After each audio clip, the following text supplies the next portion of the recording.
ছক্কাটা মারার পর তিনি স্বাভাবিকভাবেই হেঁটে যাচ্ছিলেন, কিন্তু হঠাৎ তার সাথে এটা কি হয়ে গেল। অস্বস্তি বোধ করছিলেন, বসে পড়লেন নিজেই। সতীর্থ ব্যাটসম্যান এসে কিছু বলতে না বলতেই, কিছু বুঝে ওঠার আগেই তিনি পড়ে গেলেন মাটিতে। আর পড়ে গিয়েই তিনি ত্যাগ করলেন পৃথিবীর মায়া। হ্যাঁ দর্শক, ছক্কা মারার পরপরেই পিচের উপরেই শেষ নিঃশ্বাস ত্যাগ করলেন ভারতীয় এই তরুণ ব্যাটসম্যান। মৃত্যু আমাদের কত নিকটে। কখন যে কার মৃত্যু চলে আসবে, কখন যে কার পৃথিবীর মায়া ত্যাগ করতে হবে কেউ জানে না।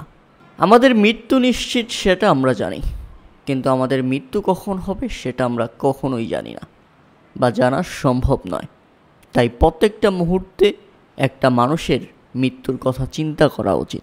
বলছিলাম, ক্রিকেট খেলায় ছক্কা মারার পরপরই মৃত্যুর কোলে ঢলে পড়া ভারতীয় ক্রিকেটার হরজিৎ সিংকে নিয়ে।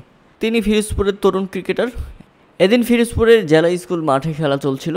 সেই মাঠেই ব্যাট করতে নামেন হরজিৎ। ব্যাটিংয়ে নেমে ছক্কাও হাঁকিয়েছেন তিনি। এরপর হাঁটতে হাঁটতে পিচের মাঝখানে আসেন। পরের বল খেলার জন্য তৈরি হচ্ছিলেন, কিন্তু হঠাৎ মাটিতে লুটিয়ে পড়েন তিনি। সে সময় হৃদরোগে আক্রান্ত হয়েছেন হরজিৎ সিং এবং সাথে সাথেই মৃত্যুর কোলে ঢেলে পড়েন তিনি। ক্রিকেটাররা সঙ্গে সঙ্গে তাকে হাসপাতালে নিয়ে গিয়েছিল। সেখানে সিপিআর দেওয়া হয়, কিন্তু তাকে বাঁচানো সম্ভব হয়নি।